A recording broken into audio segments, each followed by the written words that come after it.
My lover left me to die after a failed hit on the Don. The wounded beast demanded my service and my soul.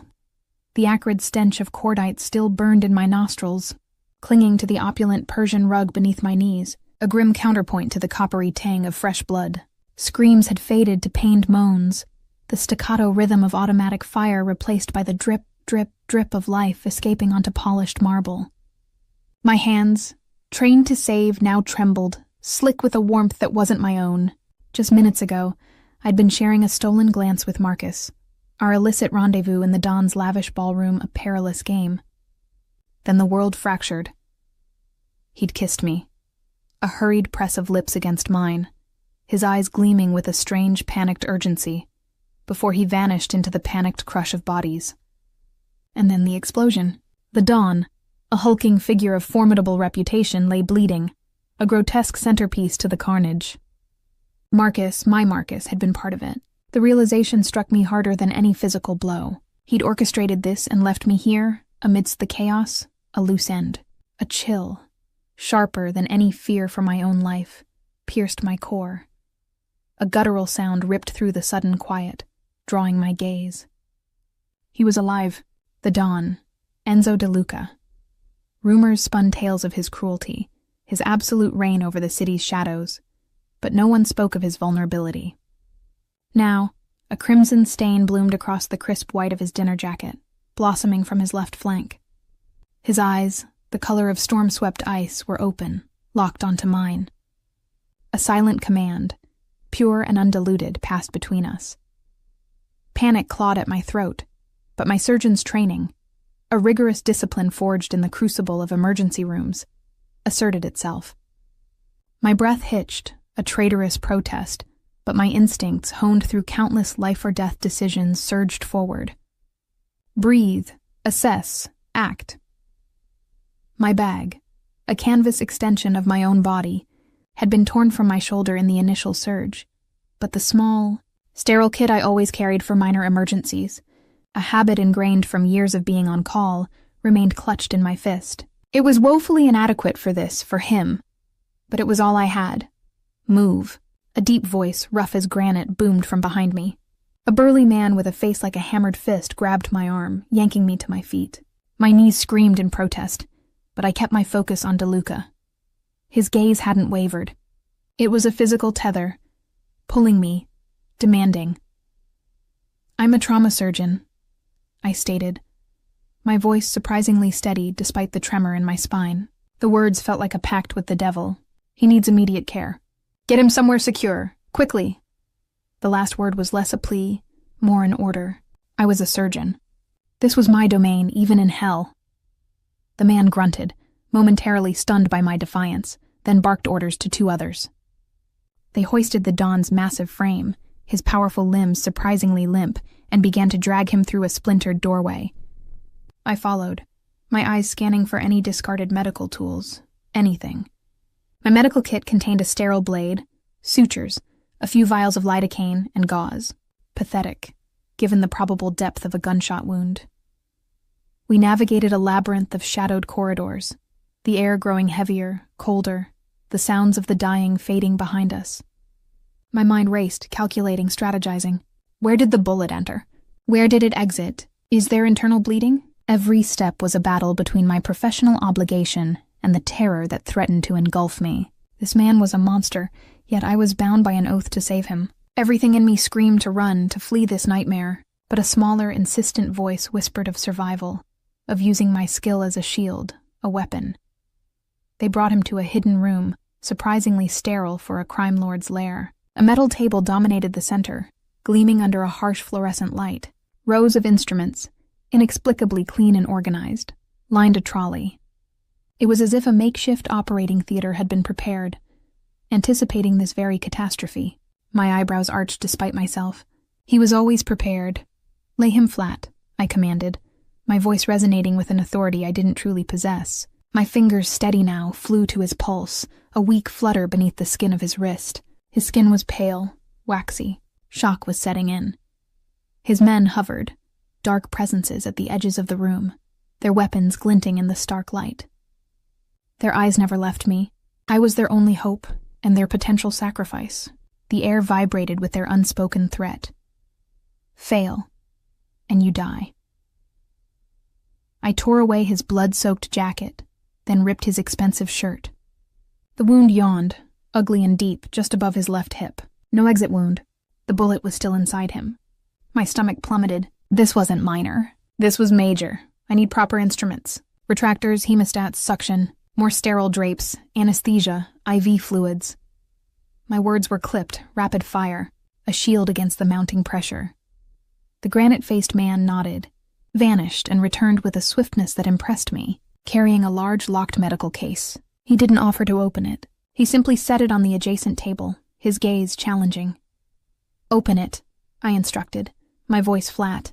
My hands were already on DeLuca, feeling the tension in his abdomen, the grim heat radiating from the wound. He hesitated, then produced a small key, unlocking the case with a sharp click. Inside, arrayed with chilling precision, was an impressive hospital-grade surgical kit. My breath hitched. This wasn't just a contingency. This was a ready-made clinic for a man who expected to get shot. Ignoring the chill that feathered my skin, I plunged my hands into the work, retrieving what I needed. I cleansed the wound, my touch firm, methodical. DeLuca's body was a landscape of scars, old and brutal, telling a silent story of violence and survival. One particular jagged line ran from his collarbone to his bicep, a testament to another near-fatal encounter. "Lidocaine," I muttered, injecting the local anesthetic around the wound site. "He needs more than this, but it's all I have for pain right now." My gaze darted to his face.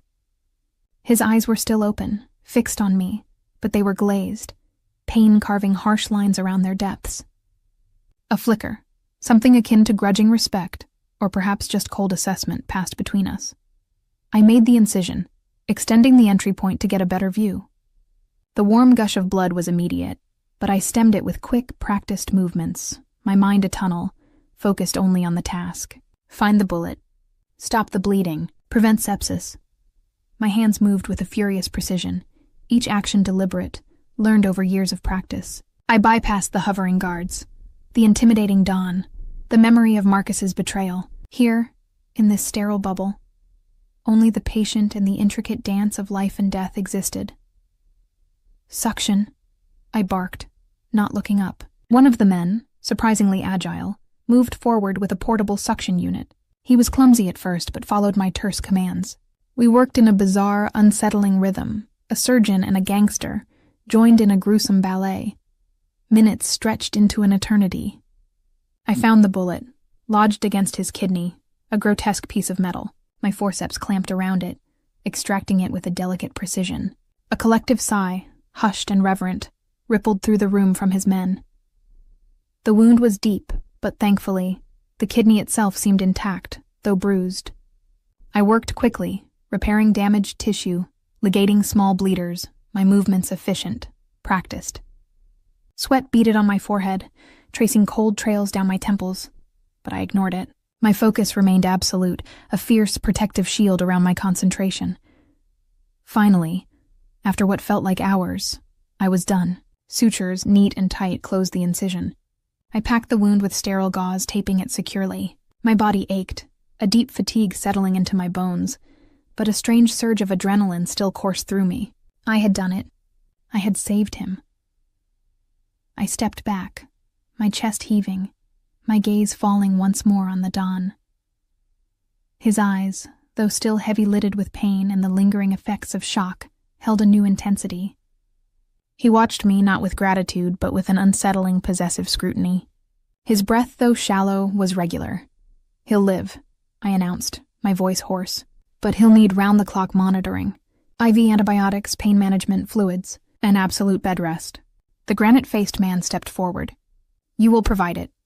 His words were flat, devoid of negotiation. My heart lurched. I have a practice. I have patience. I have a life. The protest was weak, futile. My life, I realized, was already gone, shredded the moment Marcus had vanished, leaving me to face the Don's wrath. DeLuca, still pale, shifted his head slightly on the metal table, his gaze still holding mine. A faint, almost imperceptible smirk touched his lips. Your life, Dottore, he rasped, his voice a low growl that vibrated through the sterile air, is now mine. He extended a hand, surprisingly strong despite his injuries, and gripped my wrist. His fingers, rough and calloused, tightened around my delicate bone. It wasn't a thank you. It was a brand, a claim. I stared at his face, at the cold, piercing depths of his eyes, and understood. The hit on the Don had failed. Marcus had abandoned me, and in saving this man, I had merely traded one cage for another. The room, once a sanctuary of my surgical prowess, transformed into my prison, and his grip, the ultimate lock. I was his now, and he would never let me go. His grip, hard as wrought iron, burned against my skin. The cold, piercing depths of his eyes held me transfixed, twin glaciers reflecting my own terror. The sterile air, once a sanctuary of professional focus, now felt thick with the scent of his blood and the suffocating weight of his claim. He hadn't asked. He had commanded, and I, in my desperate act of saving him, had unwittingly sealed my own fate. "Remove your hand," I uttered, the words surprisingly steady despite the tremor in my lungs. My pulse hammered against the confines of my wrist, a desperate drumbeat against his unyielding fingers. A flicker, a ghost of amusement, haunted the harsh lines around his mouth. "Are you ordering me, Dottore?" His thumb, rough with old scars, brushed over the delicate skin of my inner wrist, sending a shiver, not of fear, but of something far more unsettling, through me. It was a possessive gesture, a deliberate violation of personal space. "I am asserting professional boundaries," I countered, my voice tight. Every instinct screamed to rip my hand free, to flee, but a perverse fascination rooted me to the spot. This man, so close to death moments ago, now exuded a coiled strength, a lethal magnetism that defied logic. My entire being recoiled, yet a morbid curiosity pulsed beneath the surface. His gaze dropped to my mouth, then returned to my eyes, holding mine. "Boundaries," he repeated, the word a soft rasp, laced with derision. "You walked into my world, Dottore. There are no boundaries here, save those I dictate." He released my wrist, the sudden absence of his touch a cold shock, but his eyes never left me. They were anchors, holding me captive even without physical restraint. The granite-faced man stepped forward. "We have a room prepared for the dottoressa." His tone implied it was a privilege, not a cage. My gaze snapped to him, then back to DeLuca. "A room?" I echoed, the incredulity battling with a rising dread. "I need to go home. My patients will be waiting. My apartment, my life." The words sounded hollow, distant, even to my own ears. Marcus had shattered that life, reduced it to a bloody memory. DeLuca's breathing was still shallow, but his gaze, sharp as obsidian, missed nothing. "Your life, Dottoressa," he murmured, "is intertwined with mine now, until I decide otherwise." A cough rattled his chest, a stark reminder of his precarious condition, yet his authority remained absolute. "Take her." The granite-faced man, whose name I still didn't know, gestured with a curt nod. Two other hulking figures, silent as shadows, positioned themselves on either side of me. I stood, my legs stiff from adrenaline, and followed, my mind a tempest of rage and disbelief. "This cannot be happening. I saved him. He owes me his life." But his world operated on a different currency, one where debts were paid in servitude, not gratitude. They led me away from the makeshift clinic, through more winding corridors, deeper into the mansion's unseen arteries. The opulent trappings of the ballroom, now surely a charnel house, felt a world away. This was the true heart of his empire, cold, silent, ruthless. The air grew warmer, infused with the scent of antique wood and something vaguely floral, a stark contrast to the metallic tang of the surgical suite. My feet, still in the heels I'd worn to the ball, a ridiculous detail amidst the carnage, ached with every step. My dress, once pristine, was now stained with blood and grime, a testament to the night's horrors. The men surrounding me were silent, their presence a palpable threat. I was not being escorted. I was being herded. They stopped before a heavy polished oak door, which one of them opened with a soft click. It led into a suite of rooms that stole my breath. This wasn't a cell. It was a gilded cage. A sprawling sitting room, furnished with plush velvet sofas and an antique writing desk, flowed into a spacious bedroom, dominated by a king-sized bed draped in silk. Beyond that, a marble bathroom gleamed under recessed lights. A large window, framed by heavy brocade curtains, offered a view of meticulously manicured gardens, serene and untouched by the chaos I'd just witnessed. "You will find everything you require here, Dottoressa," the granite-faced man stated, his voice devoid of warmth. "Fresh clothing, provisions. A full medical kit will be delivered shortly for the Don's ongoing care." He paused, his eyes narrowing. "Do not attempt to leave. These windows are sealed, the doors are locked, and every corner of this estate is under surveillance." His words were a polite veneer over a brutal truth. My jaw clenched. "You expect me to just stay?" My voice was barely a whisper, ragged with the effort of holding back a scream. "You will tend to Don DeLuca," he replied, his gaze unwavering. "Your service is required, and as the Don said, your life is now his." He nodded dismissively and turned, the heavy door closing behind him with a soft thud that echoed like a final verdict. The click of the lock, though muffled, vibrated through the floorboards and into my soul. Alone. Truly, terrifyingly alone. I sank onto the nearest velvet sofa, my legs giving out beneath me. My mind reeled. Marcus, the betrayal. The Don, the forced captivity. A sob clawed at my throat, but I swallowed it down. Tears were a luxury I couldn't afford. They would only blur my vision, dull my resolve. I had to think. I had to survive. Every fiber of my being screamed for escape, for retribution against Marcus, for the life that had been so cruelly snatched away. But a colder, more pragmatic voice, the one that had guided my hands through impossible surgeries, whispered, "Observe. Adapt. Wait." This was not a fight I could win with brute force. I was a surgeon, not a warrior. My weapon was my mind, my skill. I rose, restless energy coursing through me. I moved through the rooms, testing the window panes, solid, unyielding.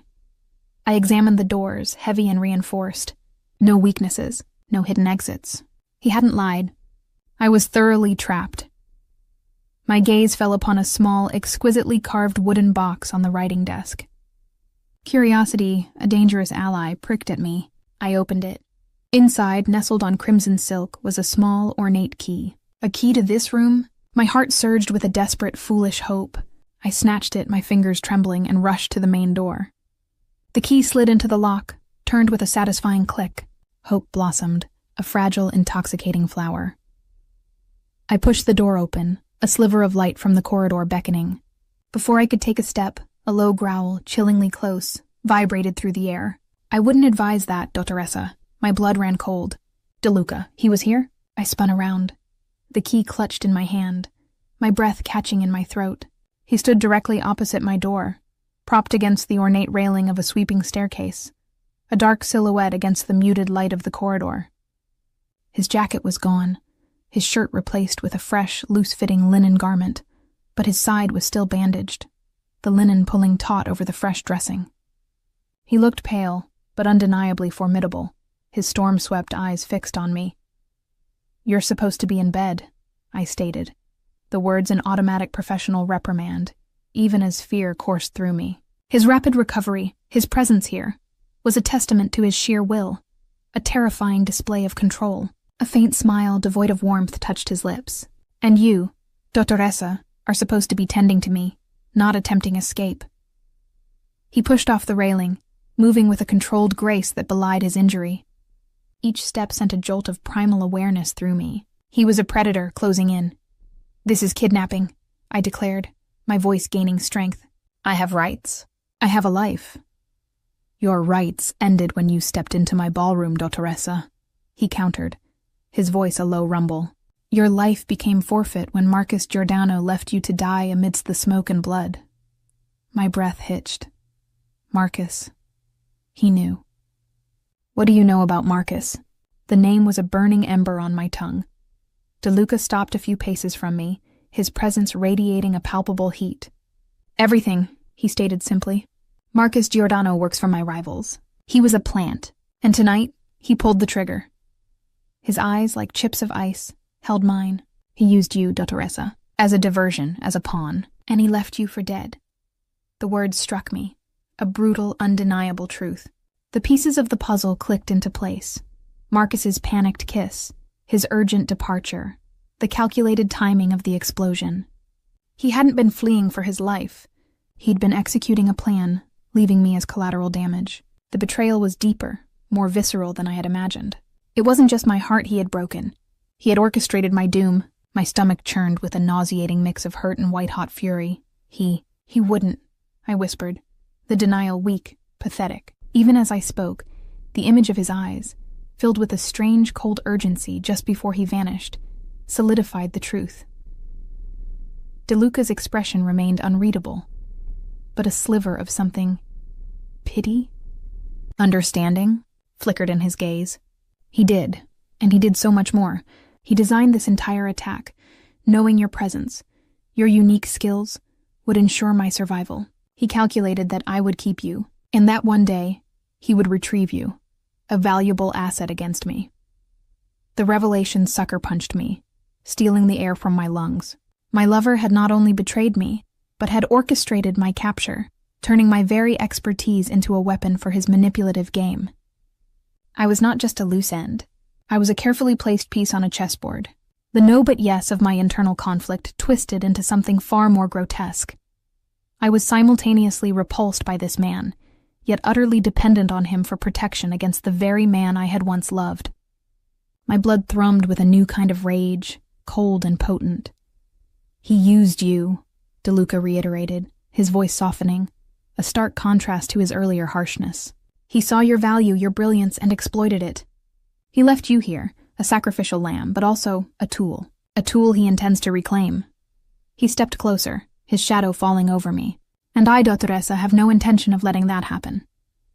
His words, meant to explain my captivity, were simultaneously a chilling declaration of ownership and a strange, distorted promise of protection. He was not holding me because I was a victim, but because he saw my strength, my potential. He was claiming me, so I'm your prisoner to keep me safe from— "Your prisoner?" I challenged, my voice laced with bitter sarcasm. "You are my guest," he corrected, his eyes flashing. "Under my protection. Outside these walls, Marcus will try to use you again, or worse. Other factions will hunt you, believing you complicit in the attack, a weakness to exploit. Here you are untouchable. Here you are mine." The possessiveness in his tone was absolute, undeniable. My mind wrestled with his twisted logic. Every fiber screamed, no. This was not protection. This was enslavement. Yet, a traitorous part of me, wounded and raw from Marcus's betrayal, recognized the brutal honesty in his words. I was alone. I was vulnerable, and this man, this dangerous, powerful man, was offering a shield, even if that shield came with an unbreakable chain.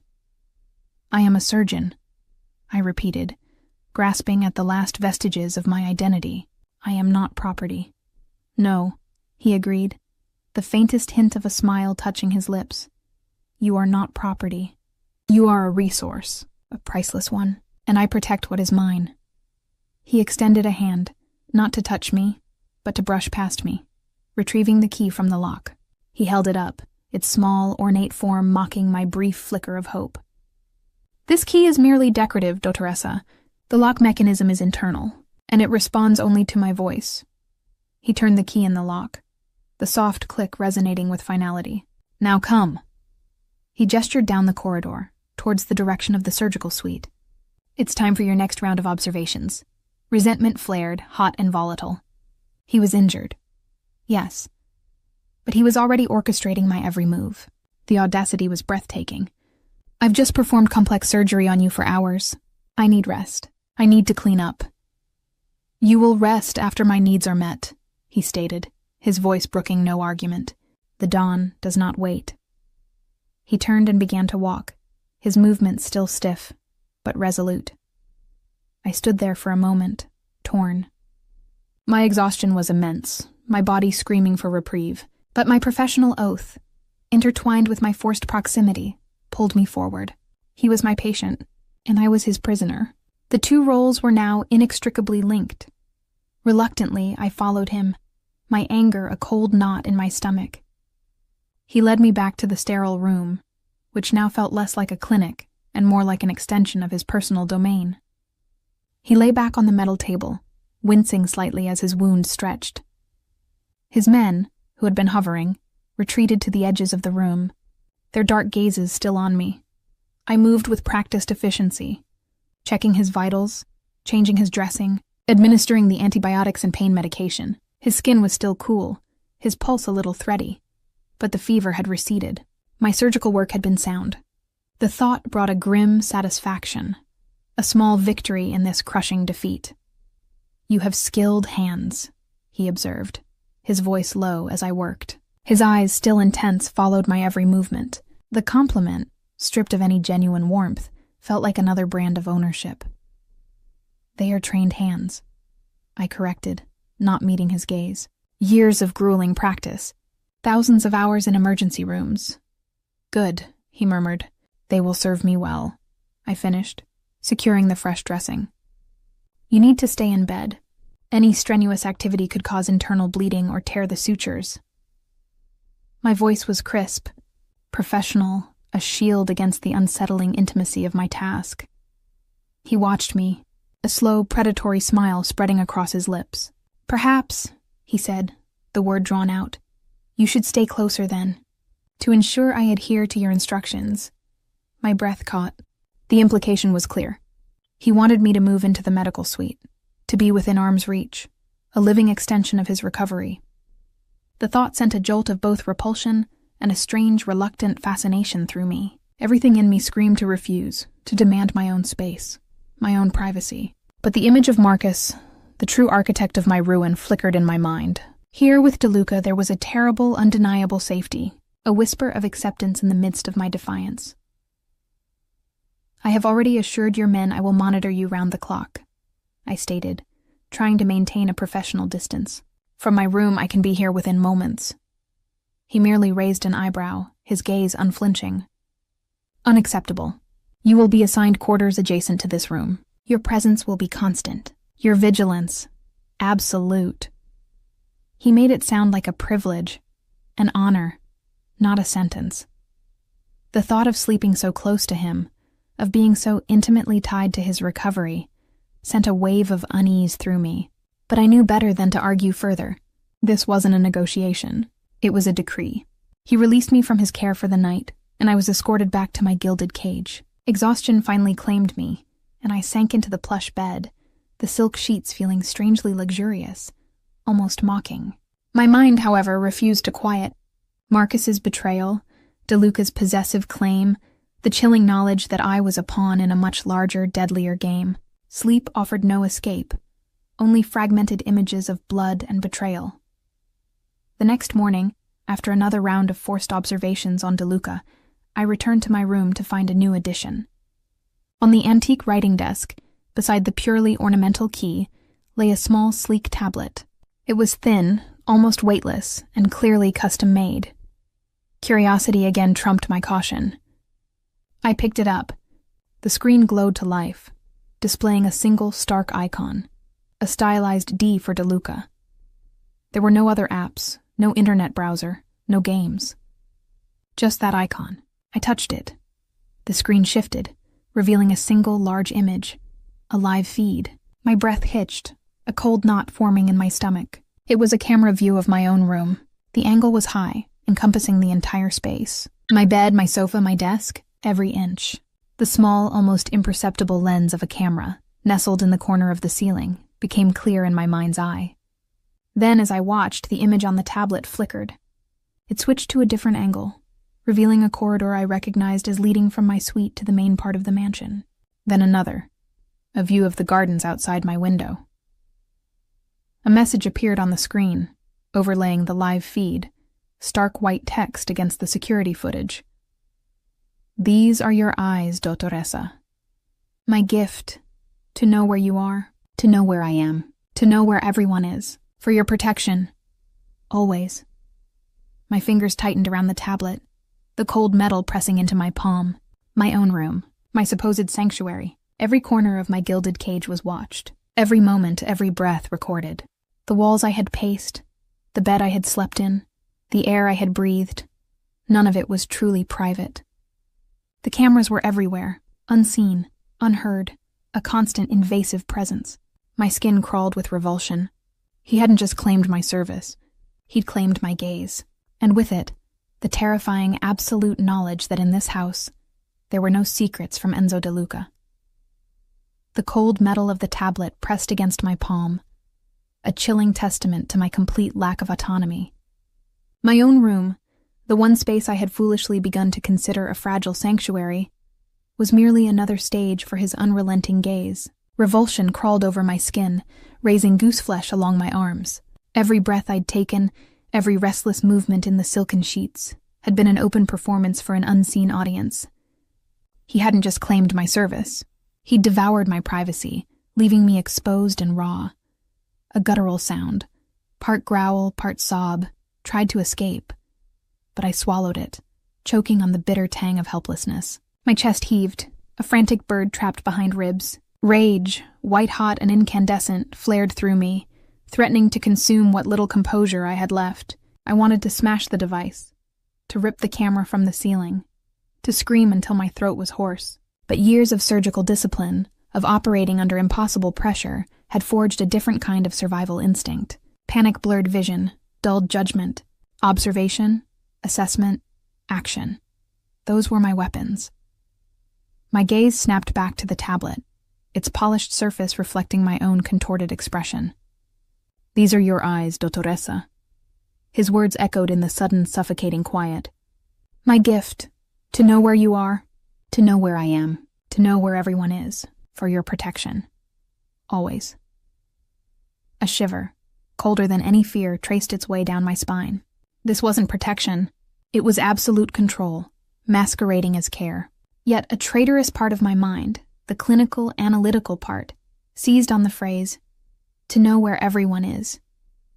If he monitored me, did he also monitor himself? His men? His entire estate? The thought was chilling, yet strangely compelling.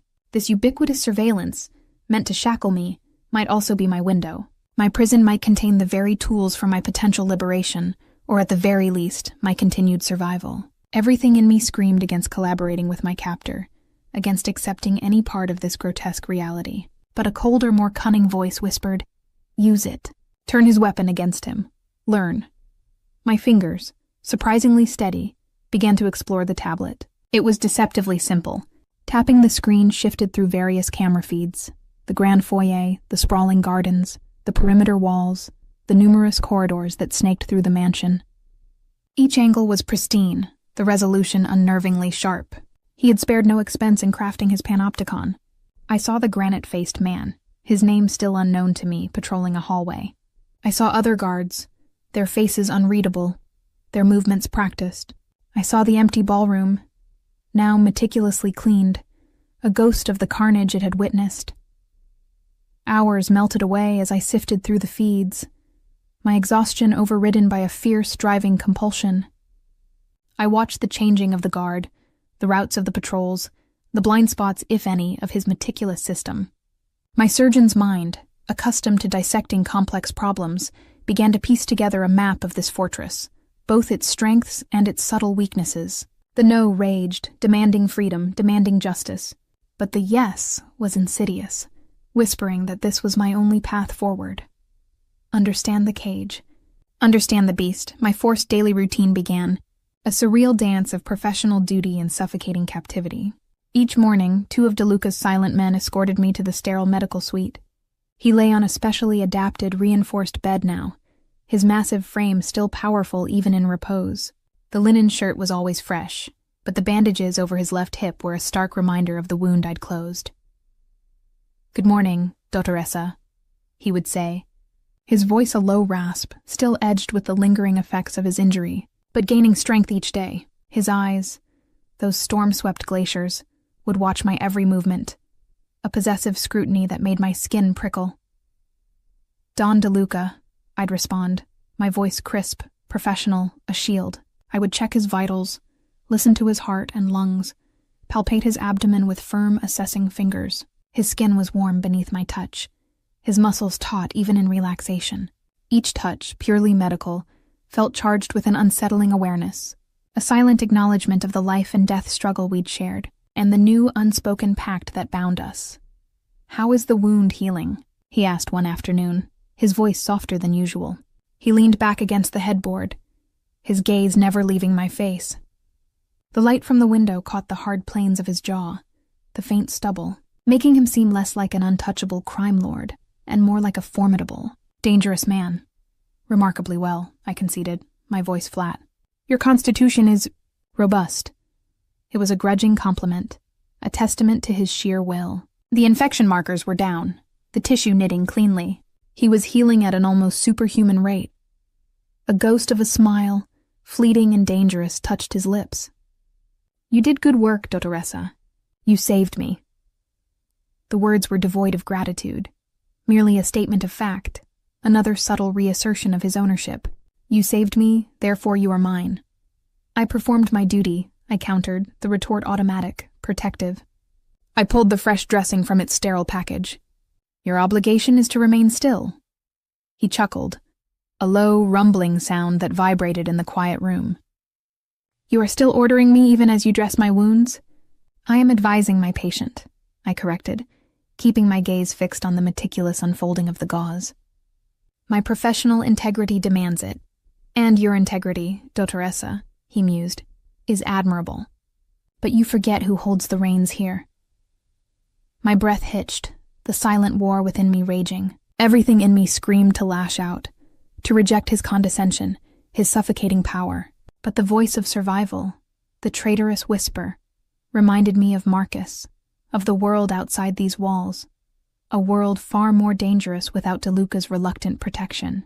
I needed to understand the reins, if I were ever to loosen them. Later that afternoon, back in my gilded cage, I resumed my obsessive surveillance. The tablet had become an extension of my hand, my mind. I began to notice patterns. A shift in the guard rotation, subtle, almost imperceptible, always happened after 2 a.m. A particular blind spot in the western wall, just behind a row of ancient cypress trees, remained unmonitored for nearly 10 minutes every 2 hours. A delivery truck, unmarked and always the same model, arrived precisely at 5 a.m. every other day, idling for an unusual length of time before proceeding to a service entrance. My surgeon's instinct for anomaly, for the detail that didn't fit, hummed to life. This wasn't just about my escape. This was about understanding the ecosystem of my prison, understanding the predator who held me. The no still roared, demanding freedom. The yes was becoming louder, demanding knowledge, demanding agency. Days bled into a week. DeLuca's recovery progressed with astonishing speed. He was out of bed, moving stiffly but purposefully, always accompanied by his silent guard. He still summoned me for checkups, for wound care, but the sessions grew shorter, more formal, yet somehow more charged. The unspoken tension between us was a living thing, breathing in the sterile air. Then I saw it. On the tablet, late one evening, a flicker in the feed from the western wall. Not a guard, not an animal. A deliberate, momentary interference, a digital ghost, followed by a slight alteration in the landscape. A newly disturbed patch of earth near the unmonitored cypress trees. Too subtle for an untrained eye. But my mind, trained to detect the smallest deviation from the norm, caught it. My heart hammered against my ribs. Someone was probing his defenses. Someone was testing the waters. And the security system he so proudly displayed, the gift he had given me, was not as absolute as he believed. The blind spot, coupled with the disturbance, spoke of reconnaissance. Everything in me screamed to keep silent, to let his enemies weaken him, to use the chaos for my escape. But the memory of Marcus's calculated betrayal, of being left as a pawn, burned fresh. If DeLuca fell, what would happen to me? His enemies would hardly be merciful. The no was powerful, wanting him gone. But the yes whispered, "He is your only shield for now." My survival was inextricably linked to his. I made my decision. A calculated risk, a power play. I found him in his study, a cavernous room of dark wood and leather, filled with the scent of old books and expensive cigars. He sat behind a massive desk, illuminated by a single lamp, a stark contrast to the opulence elsewhere. He was on a call, his voice low and dangerous, a predator's growl. He hung up, his eyes immediately locking onto me, sharp and assessing. "Dottoressa," he acknowledged, no warmth in his tone. "To what do I owe this unscheduled visit?" My pulse quickened, but my voice remained steady. "Don De Luca, I have an observation." I held up the tablet, the live feed of the western wall's blind spot on its screen. He raised an eyebrow, a flicker of surprise in his icy gaze. "My surveillance system is for your leisure, Dottoressa, not for your operational commentary." "Your operational commentary is flawed," I countered, stepping closer, placing the tablet on his desk. My finger tapped the screen, indicating the disturbed Earth, the digital ghost of interference. This area, the western wall, behind the cypress trees, there's a 10-minute window every 2 hours where it's unmonitored. Someone is exploiting it. Someone has been for days, probing your defenses. His expression remained impassive, but his eyes narrowed, focusing on the screen. The air in the room grew heavy, crackling with unspoken tension. His granite-faced enforcer, who had been standing silently by the door, shifted, his hand instinctively going to the weapon at his hip. "Explain," De Luca commanded, his voice devoid of emotion, yet radiating a latent threat. "The digital artifact. The disturbance in the soil. It's reconnaissance. They're observing the rotation, mapping the blind spots. They know your system is not airtight." I met his gaze, my own unwavering. "They're coming for you, Don, and they know where your weakness lies." A muscle jumped in his jaw. He picked up the tablet, his rough thumb brushing the screen, zooming in on the spot I'd indicated. For a long moment, silence reigned, broken only by the ticking of an antique clock. His eyes, fixed on the screen, held a terrifying intensity. I had gambled, and now I waited for the axe to fall. He finally looked up, his gaze raking over me, no longer assessing, but something akin to respect. "Marcus Giordano's people," he stated. Not a question, but a cold, hard fact. Clever, to use the one flaw I hadn't yet accounted for in my digital net. He slammed the tablet back onto the desk, the sound echoing in the silent room. "You were meant to monitor my health, Dottoressa, not my defenses." "My survival, Don, is contingent on yours," I stated, my voice holding a defiant edge. "And my surgical training taught me to observe, to identify pathologies, to seek out the source of illness before it becomes fatal." My heart hammered, but I stood my ground. "This is a pathology in your system, and it is about to become fatal." He stared at me, his eyes piercing, trying to unravel the layers of my defiance and my desperate, calculating truth. "You just saved me, Dottoressa." He rose from his desk, moving with a controlled power that belied his healing wound. "Now you tell me I am still vulnerable." "You are a man," I said simply, "not a god. And even gods have weaknesses." The words were a gamble, a desperate plea for recognition, for an understanding that my value extended beyond my hands. He stopped directly in front of me, his immense presence overwhelming. "And what do you expect from this revelation?" His voice was a low growl, dangerous. "To be acknowledged," I said, my chin rising, "as more than just your healer, as an asset, as someone who saw what your highly trained men, what your infallible system, failed to see." It was everything in me screaming no to his control, but simultaneously a yes to playing his game, to carving out a space for myself within his terrifying world. A slow smile, predatory and chilling, stretched across his lips. "An asset. Yes, you are that, Dottoressa."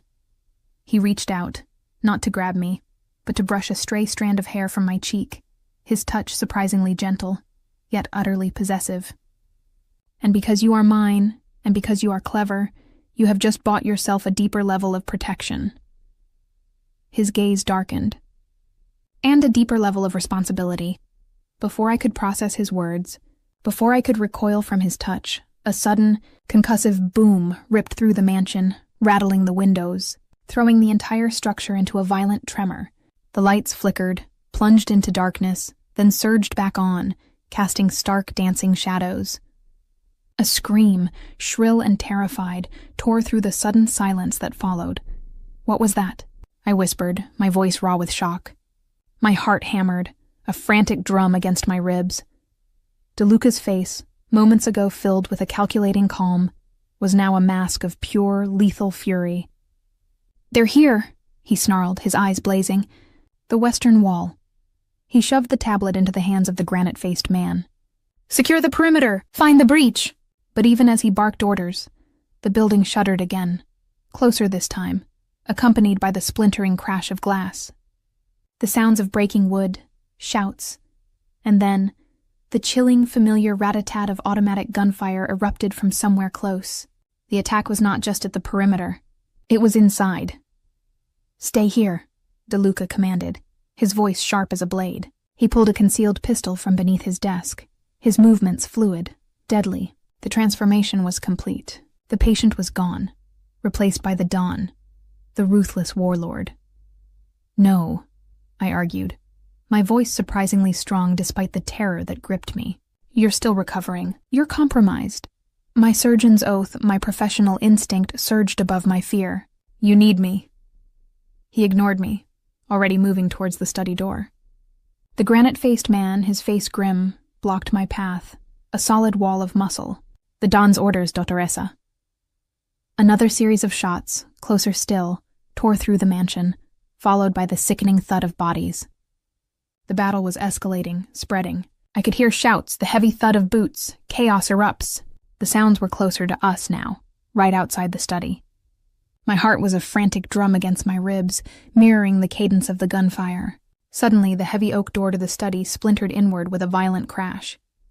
3 armed men, faces obscured by balaclavas, burst into the room, their automatic weapons spitting fire. DeLuca reacted with blinding speed, pulling me roughly behind him, his massive body a sudden, unyielding shield. The bullets peppered the wall where I had stood moments before. He returned fire with a roar, the handgun in his grip a surprisingly loud cannon. One of the intruders crumpled, his weapon clattering to the floor. The other 2 fanned out, their eyes immediately locating DeLuca. "Get down," he bellowed, shoving me harder, forcing me to crouch behind the solid, antique desk. His body, already recovering, moved with astonishing agility, a dance of death. The air filled with the deafening roar of gunfire, the acrid smell of burning gunpowder, the whiz of bullets, and the frantic pounding of my own heart. He was fighting, a whirlwind of lethal precision, but one of the intruders, faster than the others, moved around his flank. I saw it, an instant before it happened. The glint of the knife, aimed not at his chest, but at his already wounded side. "Your side," I screamed, the warning tearing from my throat. DeLuca pivoted, firing a shot that grazed the man's arm, but not enough to stop the blade. The knife plunged. A grunt of pain escaped him, raw and visceral. His powerful frame shuddered, but he didn't fall. He retaliated with a brutal efficiency, dispatching the last 2 intruders with swift, deadly movements, their bodies collapsing to the floor with sickening finality. Silence, stark and ringing, descended on the room once more, broken only by DeLuca's ragged breathing and the distant shouts of his men. He stood over the bodies, his pistol still smoking, his gaze sweeping the room, assessing, calculating. He was bleeding again, a fresh crimson stain blooming across the pristine linen over his left hip, a darker, wider blotch than before. He turned to me, his face pale, streaked with sweat and grime, his eyes blazing with a mixture of pain and something else, a fierce, primal protectiveness. "Are you hurt?" His voice was hoarse, thick with effort. "No," I gasped, shaking my head, my hands pressed to my ears, trying to silence the echoes of the gunfire. "But you're bleeding.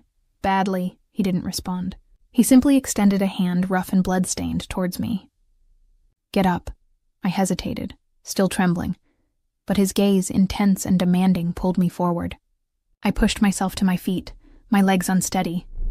"Come," he commanded, his voice low, filled with an urgency that transcended their current safety. "They're still here. This room isn't secure enough." He grabbed my arm, his grip surprisingly firm despite his injury, and pulled me towards a hidden door behind a tapestry I hadn't noticed before. The touch, usually a brand of ownership, now felt like a desperate anchor, a lifeline. My every instinct screamed to recoil, to pull away from the bleeding, dangerous man.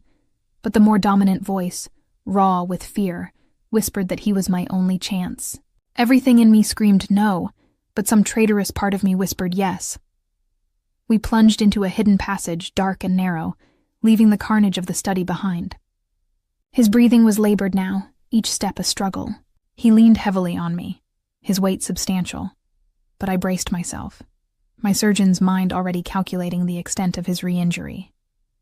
The new wound was deeper, I suspected, than the original. We moved through a series of labyrinthine corridors, his pace slowing with each passing second, the sound of distant gunfire still echoing. He pushed open another hidden door, revealing a small, austere room. It looked like a panic room, designed for exactly this kind of scenario. A cot, a small medical kit, bottled water, nothing else. He collapsed onto the cot, groaning, his face ashen. He was losing blood, fast. "I need to see it," I commanded, my professional persona snapping into place. I tore open his fresh linen shirt, revealing the bloody mess. The original incision had torn, and the new stab wound was deep, dangerously close to his kidney. "Hold this," I instructed, pressing a clean cloth from the medical kit onto his wound. He grasped it with a white-knuckled grip, his eyes, though clouded with pain, still fixed on mine. "They won't stop," he rasped, his voice barely audible. "They'll find this room." Before I could respond, before I could even begin to assess the gravity of his new injury, the reinforced steel door to our hidden sanctuary shuddered violently. A muffled thud, then another, as if something heavy was being thrown against it. A high-pitched whine, then the metallic shriek of cutting metal. My eyes widened in horror. They had found us. They were cutting through the door. I was trapped, with a severely wounded man, and death was literally clawing its way through the steel. The sound grew louder, more insistent. The whine of the cutting tool now joined by a spark-spitting grind. My breath hitched. The blade was coming for me. The high-pitched whine grew louder, sharper, the metallic shriek of the cutting tool tearing through the reinforced steel. Sparks rained down, bright, angry stars against the gloom, illuminating the cold sweat beating onto Luca's ashen face. My heart hammered, a frantic drum against the confines of my ribs, keeping time with the terrifying grind. The blade was coming for us, a relentless, mechanical predator. "Hold it tighter," I commanded, my voice strained, pressing down on the makeshift compress. DeLuca gritted his teeth, his knuckles white against the blood-soaked fabric. The new stab wound was bleeding freely, his already pale skin turning an alarming shade of gray. He was weakening rapidly. The primal urge to flee warred with my surgeon's oath, the latter winning, fierce and unyielding. He was my patient, but more terrifyingly, my only shield. My eyes darted around the small, sterile panic room, austere, reinforced, but not impenetrable. The cot, the medical kit, the bottled water, that was it. No weapons, no escape route, or so it seemed. Observe, assess, act. The mantra from countless trauma bays echoed in my mind. The whine intensified, a section of the door beginning to glow with an ominous red heat. Smoke, acrid and metallic, curled into the tiny room. A faint, almost imperceptible tremor ran through the steel. "He's losing too much blood," I muttered, my gaze sweeping the small medical kit. Lidocaine, sutures, gauze. Not a combat arsenal, but a thought sparked, an insane, desperate idea. My fingers snatched the sterile scalpel, its blade gleaming under the flickering emergency light. It was barely 5 inches long, but razor sharp. My eyes fixed on DeLuca's face. "Listen," I said, my voice urgent, low. "You're compromised. You can't fight effectively like this." His eyes, clouded with pain, burned into mine, a silent challenge. "But I can buy us time, or inflict damage." He coughed, a ragged sound, pain twisting his features. "How, Dottoressa?" His voice was a raw whisper, laced with a terrifying curiosity. "The cutting tool," I explained, gesturing towards the door, the scalpel held tight in my trembling hand. "It's powered by a battery pack or a hose. Something. There's a weak point. And when they breach, they'll expect you." Not me, not this. I held up the scalpel, a pathetic weapon against an automatic rifle, but the intent was clear. A flash. Something akin to a predatory grin stretched his lips. Clever, Dottoressa. His gaze, though pained, held a dangerous spark. But they'll still have guns. We need a distraction, I pressed, my mind racing. A way to get them to lower their guard even for a second. The door is reinforced steel. It's vibrating. What about sound? DeLuca's eyes narrowed, a flicker of understanding passing between us. He slowly reached a hand under the cot, fumbling. My breath hitched. He wasn't just a target. He was a fortress with hidden defenses. He pulled out a small, palm-sized device, no bigger than a smartphone, made of dull metallic gray. There was a single large button. This is an acoustic disruptor, he rasped, his eyes fixed on the vibrating door. It emits a high-frequency pulse, designed to disorient and incapacitate without lethal force. For a few seconds it will drop them. A few seconds is all I need, I affirmed, my grip tightening on the scalpel. My heart hammered a frantic rhythm, but a strange, cold calm settled over me. This was my operating room. This was a life-or-death decision. The metal shriek reached a crescendo.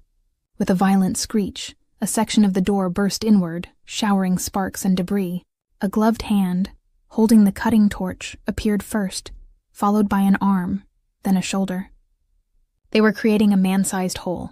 Ready? DeLuca rasped, his eyes fierce. Ready, I breathed, positioning myself. As the first masked figure began to squeeze through the jagged opening, DeLuca slammed his thumb onto the disruptor.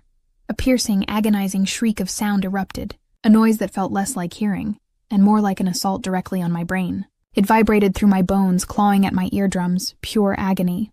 I clapped my hands over my ears, grimacing, but forced my eyes open. The two men who had just breached the door crumpled, their weapons clattering to the floor, hands flying to their heads, faces contorted in agony. They thrashed, disoriented, momentarily blind. Now! DeLuca roared, his voice cutting through the excruciating sound, his hand still on the button. I launched forward, a blur of motion fueled by pure adrenaline. The scalpel, an extension of my enraged will, plunged into the thigh of the closest attacker, severing the fuel line of the cutting torch still clutched in his hand. A hiss of escaping gas, then a flash, a small contained explosion as the torch died, showering them with sparks and momentarily obscuring vision. Before the second man could recover, my scalpel slashed across his hand, the small blade catching a major tendon. He screamed, dropping his rifle. DeLuca, even compromised, was a force of nature. Still holding the disruptor, he used his free hand to grab the fallen rifle, swinging its butt with brutal force into the head of the nearest attacker, who crumpled senseless. The high-frequency shriek cut off as he released the button, leaving a ringing silence, punctuated by groans and ragged breathing. 3 more figures, drawn by the commotion, lunged through the jagged hole, their weapons raised. But DeLuca was ready. He moved with a speed that defied his injuries, firing the rifle with chilling precision. Shots exploded, deafening in the enclosed space. Bodies slammed against the steel walls, then dropped. The small room filled with the acrid scent of gunpowder and the coppery tang of fresh blood. I scrambled back, pressing myself against the wall, my scalpel still clutched in my hand, my breath tearing in and out of my lungs. DeLuca stood, a silhouette of vengeance, his chest heaving, his powerful frame now truly swaying. He had dispatched them, but at a terrible cost. The new wound was gushing, crimson rivers staining the floor around his feet. He staggered, dropping the rifle, his hand flying to his side, then collapsed onto the cot, groaning, his face contorted in agony. His eyes found mine, glazed, but still fiercely alive. "My side," he gasped, his voice barely a whisper. "It's ripped open." I was on him in an instant, my professional instincts seizing control. I tore away the blood-soaked linen, revealing the horrifying truth. The initial stab wound, which I had repaired, had reopened, and the force of the fighting, the sheer exertion, had caused internal bleeding to restart. My sutures had ripped. His kidney, bruised before, was now compromised. "You idiot!" I hissed, a wave of desperate fury washing over me, overriding fear. "You absolute arrogant idiot!" But even as I berated him, my hands were flying, tearing open the small medical kit, grabbing everything I needed. He was bleeding out, and there was nothing but me. "You need to be still," I ordered, my voice sharp, authoritative. Completely still. I rummaged through the kit, pulling out the largest gauge sutures, a fresh sterile blade, antiseptic. "This is going to hurt, a lot. I don't have enough lidocaine left, and I can't administer general anesthesia here." He nodded, his jaw clenched, his eyes never leaving mine. "Do what you must, dottoressa." His voice was a raw testament to his pain, but his will was unbroken. I worked with a furious, desperate precision. The scalpel extended the torn wound, giving me better access. The gush of blood was immediate, overwhelming, but I stemmed it with quick, practiced movements, my fingers finding the ruptured vessel, clamping it. My concentration was absolute, a fierce, protective shield against the chaos outside and the terrifying intimacy of the moment. I was knee-deep in his blood, my hands inside his body, fighting for his life, while outside, his enemies still prowled. Sweat poured down my face, stinging my eyes, but I ignored it. My vision was a tunnel, focused only on the intricate dance of life and death beneath my trembling fingers. I repaired the torn kidney capsule, ligated the bleeders, my fingers moving with a speed born of years of practice and the urgent press of survival. He groaned, a deep guttural sound as I threaded the needle, pulling the edges of the muscle and fascia together. His entire body trembled, but he held remarkably still, his gaze fixed on my face, a strange, burning intensity in his eyes. It was pure, unadulterated pain, yes, but also a profound, primal trust. The man who owned the city, who commanded armies, was utterly vulnerable beneath my hands, trusting me with his very existence. Finally, after what felt like an eternity, I was done. The sutures were neat, secure. I packed the wound, taping it tightly, my body aching with a bone-deep exhaustion. I sank back onto my heels, chest heaving, my hands slick with his blood. My entire being recoiled from the gruesome intimacy, yet a strange, almost manic exhilaration surged through me. I had saved him again.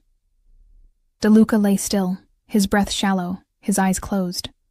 For a terrifying moment I thought he was gone. Then, his eyelids fluttered open, his storm-swept gaze meeting mine. "You saved me," he rasped, the words a raw whisper. "I am a surgeon," I replied, my voice hoarse, devoid of emotion. A desperate attempt to create distance, to reclaim my professional self. "No," he contradicted, his voice gaining a fragile strength. "You are more. You fought, you bled, you saved me. And you did it not out of duty, but out of a different kind of alliance." His gaze held mine, intense, unwavering.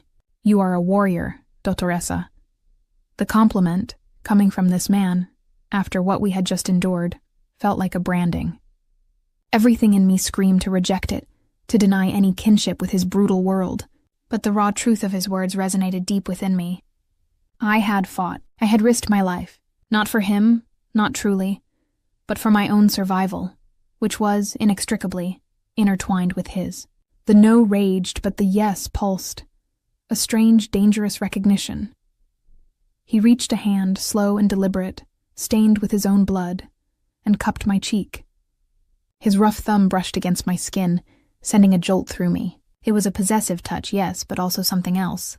Something I couldn't quite name.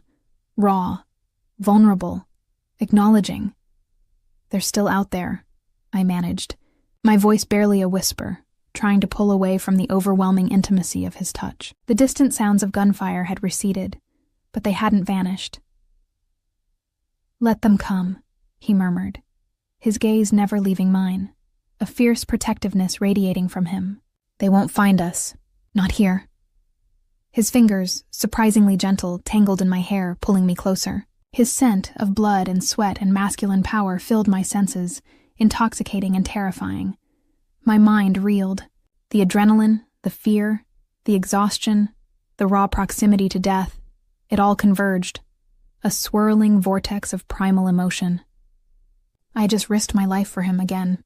He had shielded me with his body. We were survivors, bound by blood and chaos. Everything in me screamed no to this man, to his darkness, to his possessiveness. But the traitorous whisper, louder than ever, roared yes, acknowledging the undeniable pull, The desperate need for his unwavering protection, the fierce, unexpected connection that had forged itself in the crucible of violence.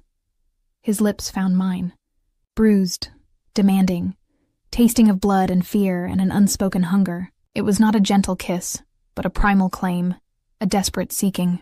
I gasped, a soft sound swallowed by his mouth, and then a moan, as a wave of untamed passion, born of terror and relief and an undeniable connection, surged through me.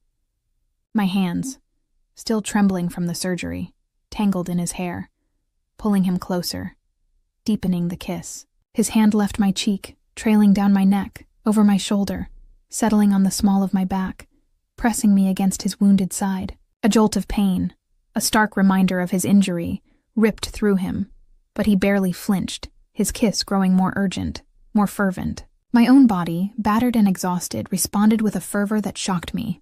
The touch, the taste, the smell of him. It was all consuming. We broke apart, both gasping, eyes wide and raw with unspoken emotion. His gaze was intense, possessive, yet also held a flicker of something profound, a silent question. My own breath hitched. The no had been silenced for now by the roaring yes. This wasn't love, not yet, but it was a bond, forged in fire and blood, a desperate, undeniable tether. My men will secure the perimeter, he finally managed, his voice still hoarse, but firmer. They'll find this room eventually, but we have time. His eyes, dark and heavy-lidded, searched mine. Time enough for this. His hand, still at my back, pulled me closer, until my body was pressed against his, hip to hip, breast to chest. The pain in his side was evident in his soft groan, but his resolve, his intent, was absolute. The urgency was intoxicating, born of the recent brush with death. We stripped each other slowly, clumsily, our hands fumbling with buttons and zippers, fueled by a raw, desperate need. His linen shirt, my blood-stained dress, fell to the floor in a heap. His body, scarred and powerful, was a testament to a life of violence, but beneath my touch, it was also vulnerable, achingly human. The fresh bandages over his wound felt strangely intimate against my bare skin. He laid me back on the cot, his weight pressing me into the flimsy mattress. His gaze never left mine, a silent conversation passing between us. Fear, defiance, hunger, a reluctant acceptance. His touch was rough, then tender, exploring every curve, every dip of my body, claiming me with a possessive urgency that both terrified and thrilled me. My body arched into his, a desperate seeking, a silent affirmation. When he finally entered me, it was not gentle, but a forceful, hungry claim. A gasp tore from my throat, but it was quickly replaced by a low moan as my body, raw and open, welcomed him. The rhythm was primal, urgent, a dance of two survivors, claiming solace and release in the face of death. Every thrust was a reaffirmation of life, of power, of their desperate connection. The world outside, with its gunfire and its terror, faded into a distant hum. Here, in this tiny, hidden room, only our bodies existed, locked in a ferocious, untamed intimacy. Afterward, we lay tangled on the cot, his heavy arm draped over me, his head buried in my hair, his breathing still ragged. The panic room, once a cold steel trap, now felt like a fragile temporary haven. His blood, my sweat, the metallic tang of gunpowder still in the air. It all mingled, a visceral testament to our shared ordeal. The sounds of distant gunfire finally died down. A muffled knock, then a shouted password, came from the other side of the reinforced door. DeLuca stirred, groaning softly, and his men began to cut through the breach from the outside. We cleaned ourselves as best we could with the bottled water, quickly dressing, the recent intimacy a raw, unspoken memory hanging between us. He was still weak, but his eyes, when they met mine, were clear, sharp, and possessive. The door finally opened, revealing the granite-faced man and a team of medics. Their faces, usually impassive, showed relief mixed with cold assessment when they saw us. They immediately began to tend to DeLuca's wounds. Later, in a clean, pristine room in a different part of the estate, away from the carnage, DeLuca finally called for me. He lay in a proper bed, attended by a small army of medical staff. But his gaze, when I entered, cut through them all, locking onto mine. He looked pale, but the fury was gone, replaced by a deep, unsettling calm. "The attack was repelled," he stated, his voice quiet, devoid of the previous day's urgency. "Marcus Giordano's people were pushed back, many dead. My men secured the perimeter." I merely nodded, my gaze fixed on him, my hands clasped tightly in front of me. I waited. "You saved me, Dottoressa," he continued, his voice softer than I had ever heard it. "Twice you fought for me, and you saw what my entire security detail missed." He paused, his eyes searching mine, seeking an answer to a question he hadn't yet asked. "You showed courage, ingenuity, and a willingness to fight, even when everything screamed for flight. Everything in me screamed no. No to his world, no to his dangerous life, no to the chains he offered, gilded or otherwise. But a treacherous part of me, wounded and raw, whispered yes. Yes to the fierce protection, yes to the undeniable connection forged in fire, yes to the challenge of standing beside, or perhaps even against, this powerful, enigmatic man. "You have a choice now, Dottoressa," he said, the words a shock, cutting through the silence. He raised a hand, making a dismissive gesture to his hovering men, who quickly melted away, leaving us alone. "My jet is prepared. My men will escort you with full protection to any city in the world. New identities, resources, a life free from my world, from Marcus, from any reprisal. You would be safe. You would be free." My breath hitched. Freedom. It was the word I had craved, the desire that had raged through my every fiber. But the thought of leaving, of simply walking away, now felt hollow. Marcus had poisoned that freedom, replacing it with the chilling reality of being a pawn, a target. And De Luca, for all his dark power, had been my unexpected brutal shield. "Or," he continued, his voice deepening, his eyes holding mine with an unsettling intensity, "you can stay, not as a captive, not as a trophy, but as mine, my physician, yes, but also my confidant, my strategist, my partner, the woman who saw my weakness and chose to fight for me. You would be safe here, safer than anywhere, but your life would be intertwined with mine, with this." He gestured vaguely, encompassing the immense mansion, the dark world it represented. A life of constant danger, yes, but also a life of absolute protection, of loyalty, of purpose. My mind spun, a maelstrom of conflicting emotions. The fear, the anger at Marcus, the strange, undeniable pull towards this man. To walk away was to choose an empty freedom, a life of looking over my shoulder, a life without the unexpected challenge, the visceral connection. To stay was to embrace chaos, to step into a fire, but to do so with open eyes, and with a formidable protector at my back. I looked at him, truly looked at him, not as a captor, not as a patient, but as the man who had laid his life bare before me, who had offered a choice no one else ever would. He saw my strength, recognized my resilience, and in his own twisted way, honored it. This wasn't the sweet, conventional love story I might have once dreamed of. This was raw, dangerous, and utterly real. "I am a surgeon, Don De Luca," I stated, my voice firm, clear. "My purpose is to heal, but my purpose is also to survive, and to fight for what I believe in." I took a step closer to his bed, my gaze never wavering. Marcus Giordano tried to use me. He thought he could break me, but he only showed me what I was truly capable of. His eyes, storm-swept and intense, held a question. "You didn't offer me freedom, Don," I clarified, my chin rising, a fierce resolve hardening my voice. "You offered me a choice, and I am not a woman who flees from a fight. Not anymore." I stepped to his bedside, reaching out a hand, not to touch his wound, but to cup his uninjured cheek, my touch firm, possessive, mirroring his own. "You need me, Enzo, and I will stay, not because I am forced, but because I choose you. And in doing so, I choose myself. I choose my place in your world, and I will make it mine." His eyes, dark and fathomless, flared with a terrifying satisfaction, a recognition. A faint, possessive smile touched his lips. He reached up, his large, scarred hand enveloping mine on his cheek, securing it there. His grip, even weakened, was a brand, A claim, not of a prisoner, but of a woman, finally taking her place.